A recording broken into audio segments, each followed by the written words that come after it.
네, 매주 수요일에는 증권방송에서 쏟아지는 여러 가지 추천주들 날카롭게 더블 체크해보고 있습니다. 오늘도 교보증권 스마트영업부 사영관 차장님과 함께합니다. 차장님 어서 오세요. 네, 안녕하세요. 기사입니다. 네, 기사 네. 오랜만에 또 오랜만에 저희가 했네요. 얘기하네요. 네. 오늘도 디테일한 분석 한번 기대해 보도록 하겠습니다. 먼저 증권방송에서 언급됐던 종목들 한번 체크해 보도록 할게요. 총 4종목으로 추려봤는데요. 머니투데이 방송의 추천주 파이오링크, 그리고 H증권 방송의 레인보우 로보틱스, M증권 방송의 현대로템과 파라다이스 확인해 볼 텐데요. 첫 번째로 H증권 방송의 레인보우 로보틱스 보겠습니다.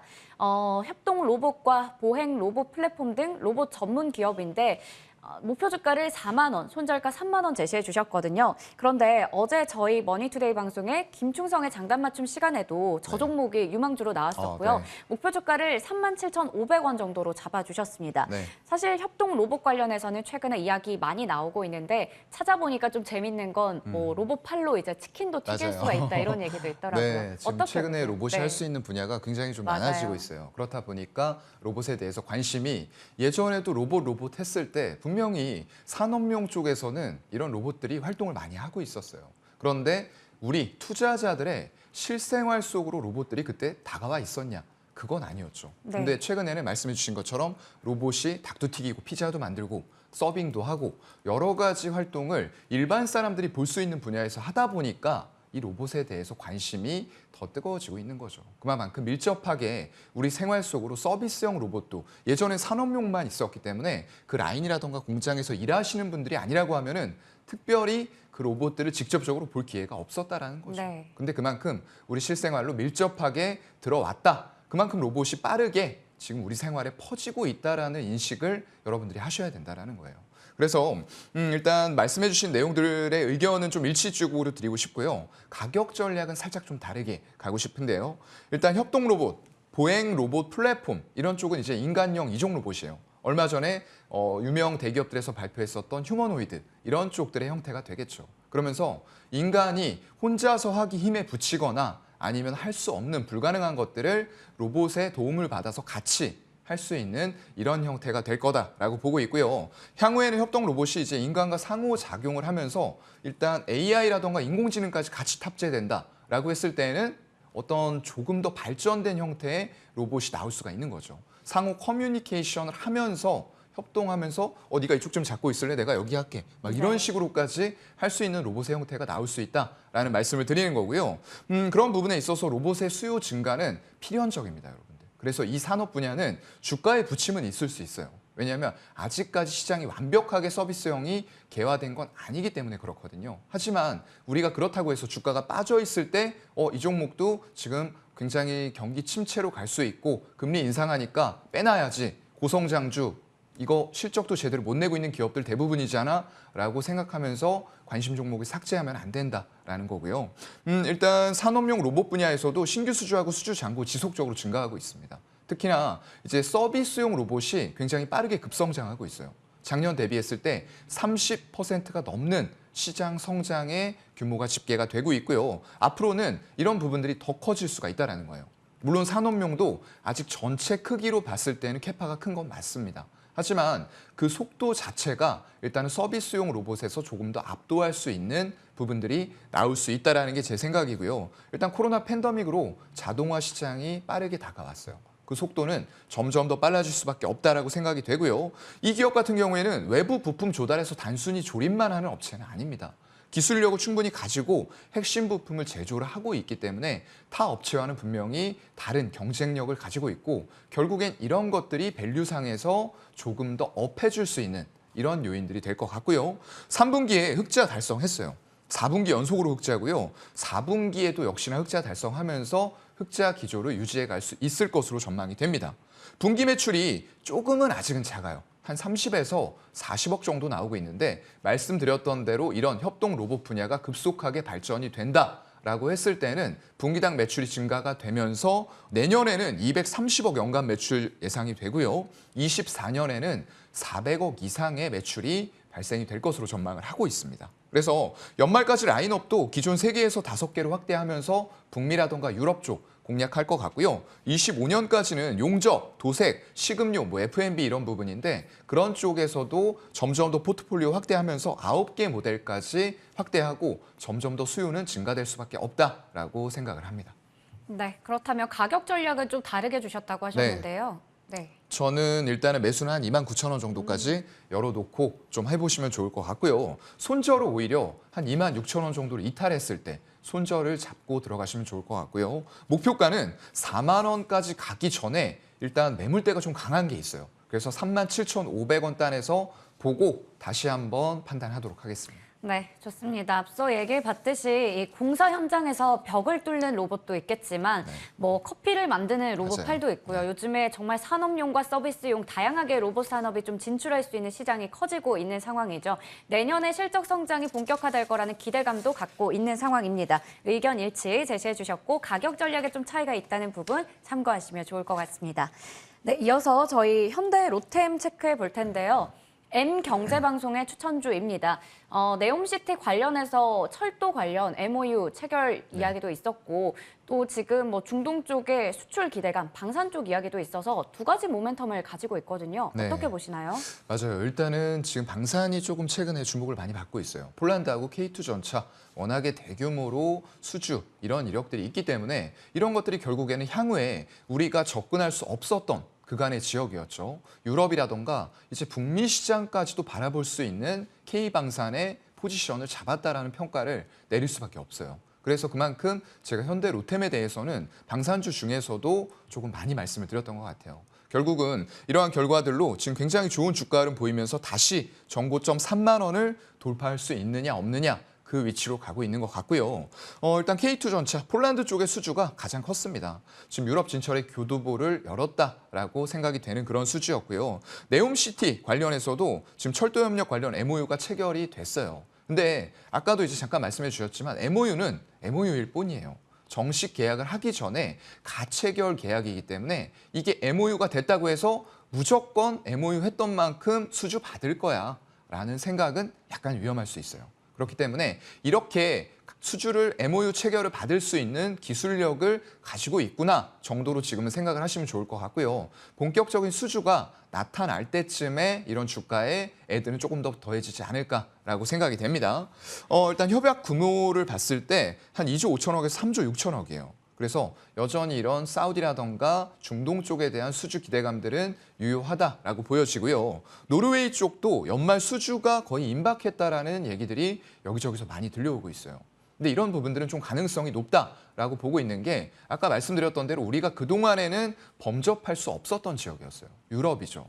이런 쪽들로 일단 물꼬가 트이기 시작하면 그 뒤쪽에 수주는 이런 레퍼런스를 바탕으로 쉽게 이루어질 수 있다라는 부분이고요. 러우 사태로 인해서 일단 우크라이나 쪽으로 가진 병력들을 유럽에서 상당 부분 보내놨어요. 그렇다 보니까 다른 나라는 지켜주는데 우리나라는 텅텅 빈 거예요. 그렇다 보니까 이런 무기들에 대한 발주가 계속 일어나고 있는 그런 상황인 거고요. 거기에서 미국이라던가 이런 쪽 물론 무기 좋습니다. 그런데 가격도 비싸고 납기도 맞추기가 어려워요. 지금 무기 발주가 굉장히 많이 들어가 있는 상황이에요. 그런 속에서 대안을 찾다 보니까 한국형 무기들 납기도 잘 맞출 수 있고 가성비도 있고 미국 같은 최첨단 무기와의 연계성도 굉장히 좋네라고 평가를 받으면서 일단은 수주를 따냈다라고 보입니다. 거기다 이집트 얼마 전에 이제 대규모의 철도 수주까지 했는데 본업이죠. 이게 항상 대북 테마 있을 때 올라갔었던 종목이에요. 근데 더 이상 대북 테마 이런 거 너무 신경 쓰지 마세요, 여러분들. 그쪽은 가능성이 제가 볼 때는 크지 않아요. 왜냐하면 중국이란 나라가 북한과 또 엮여져 있잖아요. 그래서 중국의 철도 기술력도 굉장히 많이 올라와 있는 상태이기 때문에 그런 그림을 본다 이것보다는 조금 더 큰 그림을 보시면서 철도 수주 본업 잘 되는 가운데에서 K방산 프리미엄까지 같이 받을 수 있는 업체다. 이런 인식을 좀 머릿속에 심어 놓으시면 좋을 것 같아요. 네. 본업에다가 K방산에 대한 모멘텀까지 얻어갈 수 있다 얘기 주셨고요. 의견 일치 이야기해 주셨습니다. 가격 전략도 부탁드리겠습니다. 네, 가격 전략은 이제 목표가를 조금은 다르게 잡았는데요. 매수는 일단 26,500원 정도까지 열어놓고 매수하시면 좋을 것 같고요. 손절은 24,000원을 종가상으로 이탈했을 때는 빠르게 손절 처리하고 다시 사는 한이 있어도 손절은 조금 습관화를 들이시는 게 좋습니다. 그리고 목표가는 38,000원 잡고요. 이렇게 진행해 보도록 하겠습니다. 네, 매수는 26,500원 정도까지 열어주셨고요. 목표 주가 38,000원, 손절가 24,000원 얘기 주셨습니다. 이어서 M경제방송의 또 다른 추천주 볼 텐데요. 바로 파라다이스입니다. 3분기에 깜짝 실적을 냈고 지금 일본 쪽에 노선이 좀 회복이 되면서 일본 VIP들의 매출이 증가하고 있는 상황입니다. 4분기에도 장밋빛 전망을 증권가에서 내고 있기도 한데요. 지금 카지노주들은 사실 경기 불황을 모른다 할 네. 정도로 11월 들어서 파라다이스가 10% 가까이 올랐고 GKL도 15% 정도 올랐거든요. 맞아요. 이쪽 섹터에 대해서 의견 어떻게 제시해 주실 건가요? 네, 일단 리오프닝 중에서도 이런 쪽들은 저는 굉장히 좀 좋게 봐요. 네. 왜냐하면 이게 중산층 이상이 지속적으로 소비할 수 있는 부분들과 그리고 초고층 VIP, VVIP가 일단 갈 수만 있으면 가서 소비하는 것과는 차원이 다릅니다. 그런 쪽들이 바로 이제 카지노가 된다라고 생각하시면 될 것 같고요. 말 그대로 3분기에 어닝 서프라이즈를 시연을 했어요. 이런 일본 쪽의 하늘길이 양국 간의 서로 무비자 협정으로 인해서 열리자 바로 일본의 VIP가 유입이 되기 시작을 한 거죠. 그렇다 보니까 일단 드로백이라고 합니다. 이 가서 이제 게임을 하기 위해서 칩을 구매하는 금액이에요. 그리고 홀드율, 이건 칩을 구매한 금액 중에서 카지노가 얼만큼 회수를 했냐. 그러니까 카지노 딜러 쪽이 많이 이겼다는 얘기죠. 그게 지금 다 같이 높아지고 있어요. 그럼 카지노 입장에선 더할 나위 없이 좋은 상황으로 지금 흘러가고 있는 거죠. 그런데다가 지금 일본 길은 열렸는데 중국에도 큰 손들이 굉장히 많아요. 네. 네, 크게 베팅할 수 있는 쪽들이 많다는 겁니다. VVIP라고 부르죠. 그런 사람들까지 같이 유입이 될 수 있다라고 봤을 때에는 일단 중국은 지금 코로나 봉쇄 정책이 아직까지는 조금 강해요. 그렇다 보니까 이게 열리는 시점을 내년 2분기나 3분기 정도로 일단은 생각을 좀 하고 있어요. 그때가 되면 아마 이런 경기 침체 이런 상황들도 같이 어느 정도는 호전이 되어갈 수도 있다라고 판단이 되는 시기예요. 그렇다고 하면은 VIP, VVIP가 굉장히 많이 몰리는 상황에서 중산층 이하의 일회성으로 오는 사람들까지 같이 늘어날 수 있겠네라는 인식이 붙을 수가 있는 거죠. 그렇다 보니까 최근에 일단 연말을 앞두고 수익률 게임이 제대로 붙으면서 주가가 굉장히 많이 올라갔었죠. 가파르게 올라가는 모습들을 보여주다가 결국은 일봉상에서 정고점 9월 중순에 갔었던 가격대 17,000원을 제대로 돌파하지 못하고 막히는 모습들 일단 한번 나왔죠. 근데 여기서 우리가 봐야 될 건 뭡니까? 이게 가격 하락이 음봉이 연속적으로 나오는 구간에서도 외국인 지분율은 어떻죠? 안 줄어들어요. 오히려 더 사고 있다. 그러면 외국인들은 단기적인 주가의 흐름, 연말을 앞두고 수익률 게임들이 들어오는 쪽들도 있지만 이런 말씀드렸던 내용들을 바탕으로 해서 조금은 길게 보고 있는 외국인들도 분명히 있다라는 부분들이 외국인들의 수급에서 이런 식으로 나타나고 있는 거예요. 계속 사고 있죠. 어려운 시기인데도 90억 살 때도 있고요. 4, 50억은 보통 하루에 사주고 있는 이런 분위기예요. 근데 문제가 되면서 지금 음봉이 나오고 있는 건 뭐냐? 투신 연기금 사모펀드 여기 지금 팔았죠. 그리고 최근에 투신의 매도세가 조금 강화가 되고 있습니다. 그렇기 때문에 우리는 어떻게 해야 되죠? 급하게 살 필요가 없는 거예요. 매수 기회를 조금 더 천천히 즐기면서 사도 되는 구간으로 들어왔다라고 생각이 되고요. 그래서 그런 관점에서 일단은 지금 매수를 한 14,000원에서 16,000원 주셨고 목표가는 2만 원 잡으셨어요. 거기다 손절가는 13,000원으로 설정을 해주셨는데 저는 일단 매수를 12,000원까지 조금 열어놓고 전 저점 주봉상 전 저점 부근입니다. 여기까지 열어놓고 매수하시는 전략. 이거 기회 준다면입니다. 현재가부터 매수를 하셔도 관계는 없을 것 같고요. 조금 천천히 12,000원까지 투신이라던가 이런 쪽들의 차익 실현 나오면 가파르게 주가가 올라갔던 만큼 떨어질 수도 있어요. 내용이나 실적들이 아무리 좋다고 하더라도요. 그래서 이런 식으로 12,000원까지 분할 매수하시고요. 손절은 다시 사는 한이 있더라도 일단은 마이너스 10% 내에서는 본인이 감내하실 수 있는 선으로 손절 진행하시면 좋을 것 같고요. 목표가는 일단은 2만 원도 약간은 좀 벅찬 지점이에요. 여기 월봉상으로 지금 매물대와 120월선 제가 가장 싫어하는 저항선이 기다리고 있어요. 그렇다 보니까 여기까지 너무 크게 노리지 마시고요. 일단은 조금 더 아래 호가에서 한 19,000원 부근 정도 가면은 일단 차익 실현 관점으로 접근하도록 하겠습니다. 네, 지금 호재만 남아있는 카지노 관련주 파라다이스에 대해서 의견 일치를 제시해 주셨습니다. 하지만 가격 전략을 좀 다르게 주셨어요.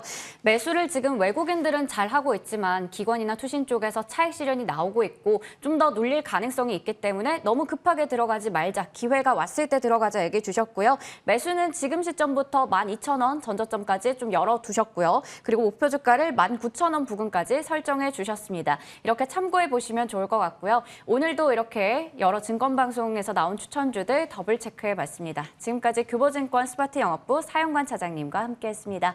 차장님 감사합니다. 네, 고맙습니다.